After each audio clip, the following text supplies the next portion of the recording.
जय जगन्नाथ सांग मैंने आपण को जस्ट आज आउ गोटे अवेयरनेस वीडियो को स्वागत। मु किसी दिन तले गोटे वैक्सीनेशन डे दिन गोटे वीडियो करी जे आपण को किसी वैक्सीन विषय जनई आउ से कही रखी जे कैंसर वैक्सीन विषय जोटा कि cervical cancer vaginal cancer vaccine अच्छी आपण मैंने नियंतु वेट करतुनि जो वैक्सीन आम पाखे अच्छी से नवाक तापाई किसी डाटा संग्रह करी मु तो से गोटे अवेयरनेस वीडियो आपण दयाकोरी शुणु आउ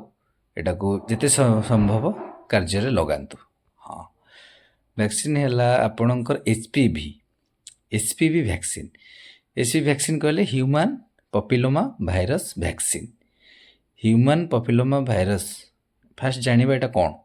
एटा गोटे भाइरस जोटा कि normally skin to skin spread हुए आउ एटा नॉर्मली असुरक्षित physical relationship sexual activity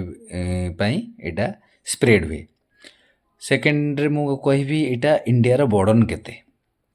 India रे every year in India 122,000 new case आसुची आ सेतिर बहुत दुखर विषय 77,000 आसपास आपणकर डेथ होची बिकॉज ऑफ एई कैंसर जो। तो आउ से लेट न करी बहुत भल भल वैक्सीन आमर मार्केट को आसी सारी आपण निकटस्थ मु आगुरी भी कही रखी मु ओनली अवेयरनेस करुच्ची आपण निकटस्थ आपणकर स्वास्थ्य केन्द्र आपणकर गायनाकोलोजिस्ट और पेडियाट्रिक और आपणकर फैमिली डॉक्टर जी थे तांकू ए विषय पचारि पारिबे जे एचपीवी वैक्सीन अच्छी कि सर आमे देले कौन हम तार एज क्राइटेरिया भी अच्छी जोटा कि आपणकर बे छोट पिला मानक भी दे पारिबे। मिनिमम एज क्राइटेरिया 9 वर्ष ऊर्ध्व हवा दरकार 9 वर्ष ऊर्ध्व हवा दरकार 9 रु 26 वर्ष भितर रहिले पुओ मानक पई देई हबो आउ 9 रु 45 वर्ष जाके आपणकर आपणक भौणी आपणक झियो हो आपणक माँ हो आपण देई पारिबे। 9 रु 45 वर्ष एज रहउची आउ से जदि कम एज रू आपन देबले आपन दीटा वैक्सीन रे काम हेई जिवो आउ जदि आपणकर एज अधिक हो जाउची तो तांकू 3टा डोज दमागु पड़िवो। तो आपन को सेटा आपणकर डॉक्टर माने आपन से माने बहुत टैलेंटेड सेटा आपन को बुझाई देबे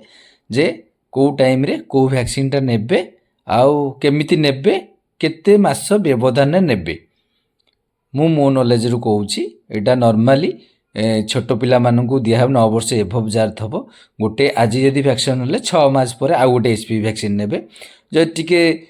एजेड होइथिबे देन से माने आज गोटे वैक्सीन नेले 2 मास पर गोटे वैक्सीन देन आज रु 6 मास पर गोटे वैक्सीन टोटल 3टा डोज नेबे